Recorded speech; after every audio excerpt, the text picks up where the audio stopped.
Welcome back to Simply Trade Tips with Hammer and Heels, Julie Parks and Renee Chiuchiarelli, better known as. You've been making me laugh. Too bad we didn't have it on this video. We have some fun brainstorming these, actually, I will say. Maybe we'll do it behind the scenes later for folks, but yeah. We should do it behind the scenes. Okay. All right. Episode 3, you guys. Julie and I are going to stay focused. No. So we are in series 7, tactile versus strategic. So what's this one, Jewel? Episode 3. So I think we did talk about what is tactical work, what is strategic work. We kind of then moved into a discussion of, how do you shift your mindset, some tactics like that you can do.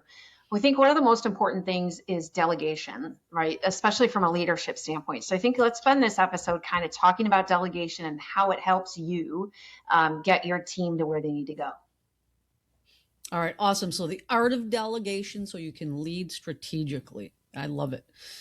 You can become strategic can you become strategic if you're still doing everything yourself? Likely not.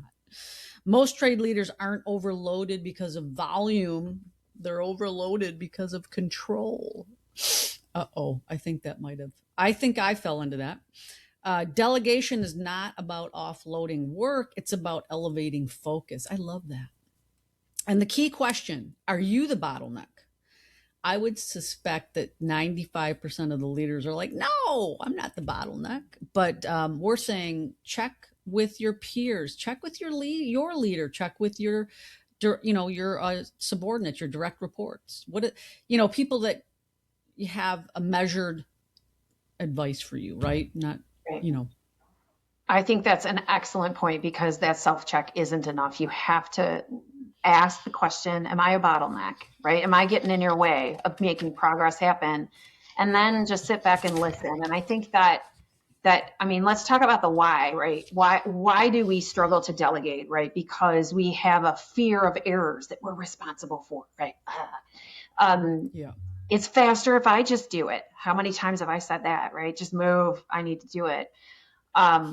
Lack of a documented process, right? So you don't delegate because you don't have things written down. And if you don't have things written down, then you can't give it because that's sad. And it turns out sad because of the fear of errors, right? At the beginning. I think that there's a perception and there is a reality that the team actually has gaps. Right. And I think there's an element, I fall into this is perfectionism disguised as compliance discipline, right? So the reality is if it can only be done by you, the system is broken. That's right? The best line, Julie. Right. That's the best line. But you know what I used to call that? Single point of failure. Yeah. Right? But you didn't realize it was you at the time. It's sometimes in these cases, you don't realize that you're the problem. You're like single point of failure. And everybody's like, Yeah. Thank you. That's me. Yeah. Okay. What not to delegate? So, to stay strategic, you find accountability for compliance, accountability for compliance framework that you don't delegate that. You do not delegate risk tolerance decisions, escalations and enforcement responses, obviously, right? Like if you can have someone draft the, pre-draft, but you need to be accountable for the final response. Policy design, executive communication. You don't want just anybody communicating with your executives in your company, right?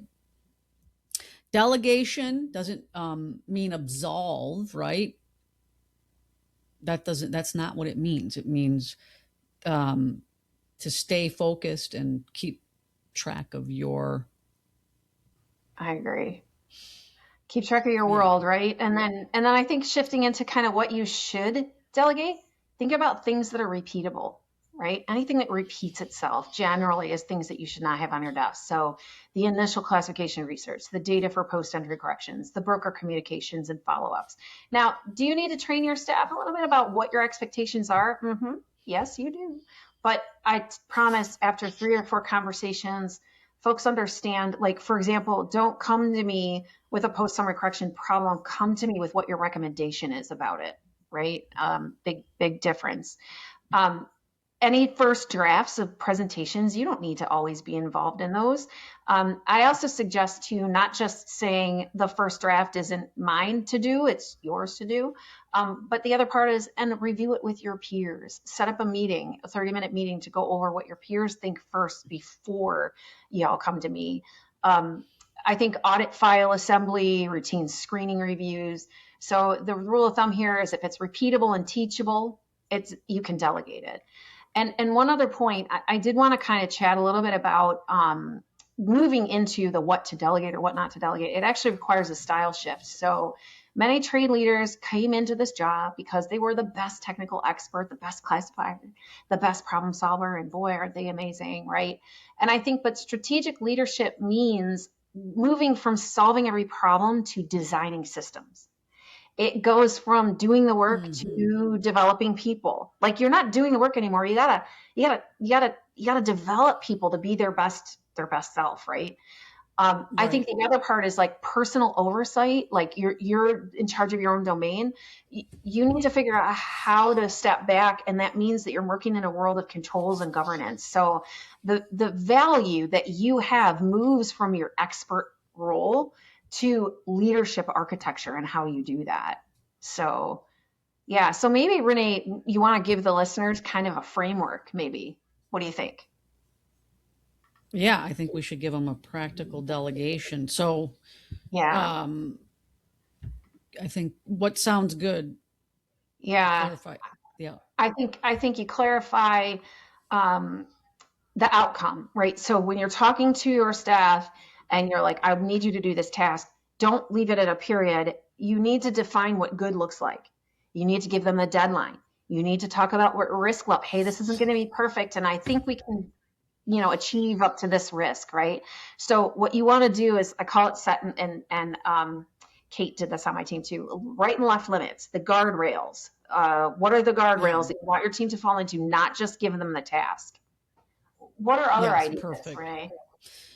Define like decision boundaries. I think this is important because I had a lot of people who weren't liking to make decisions possibly, but if they had better boundaries, it would be easier for them, because making decisions is definitely something you learn, right? And it takes confidence. But so I think defining the boundaries, what can they decide? Um, what must they escalate, and what triggers a review? So to Julie's point, these guardrails, they need clear definition on decisions. And that, I really believe, of all the things we're going to talk about, getting people to make decisions is one of the most important tasks in development that you can do. Yeah. And how do you do that, Renee? Like, it's one of those things where when an employee comes to you with a problem, you're like, hey, well, so what do you think about that? Tell me, how would you solve that? Julie, You kind of draw exactly, it out because of you said that. them. Yeah. Yeah, you said that on the last, we were just 3 minutes ago, you were talking about that. And that is so important, because a lot of times everybody's busy. I don't think they do it on purpose, but people are busy. They got the next task, and they're like, just tell me what to do. And then when you ask them, wait a minute, what do you think we should do? It, obviously gets them thinking, gets them having confidence. And then when they make the right decision, you can pat them on the back and celebrate, Right. like we've talked about.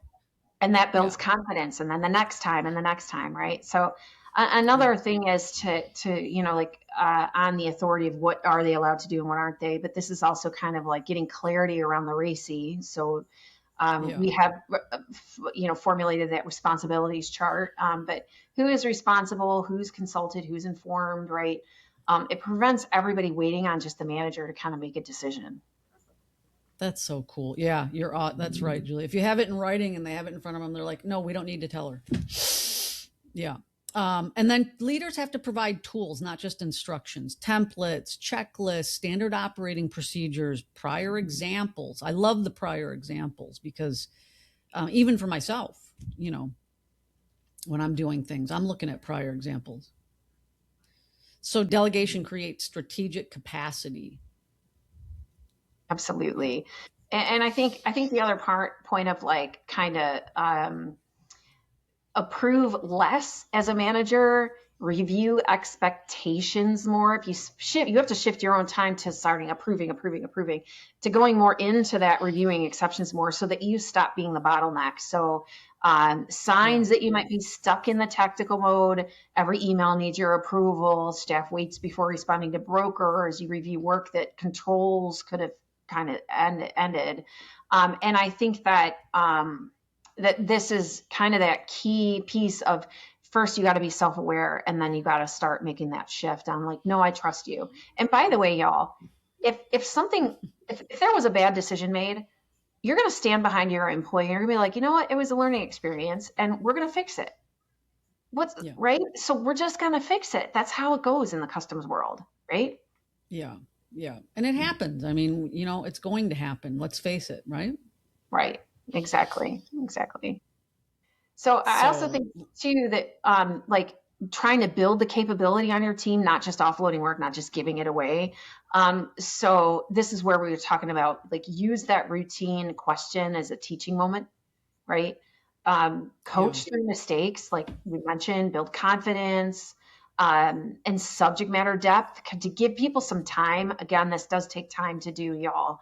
But I do think it's important to carve out that time. So sometimes you do learn something important when a capability develops or it doesn't, right? Then you got to move on to the next person to kind of see if there's a capability there.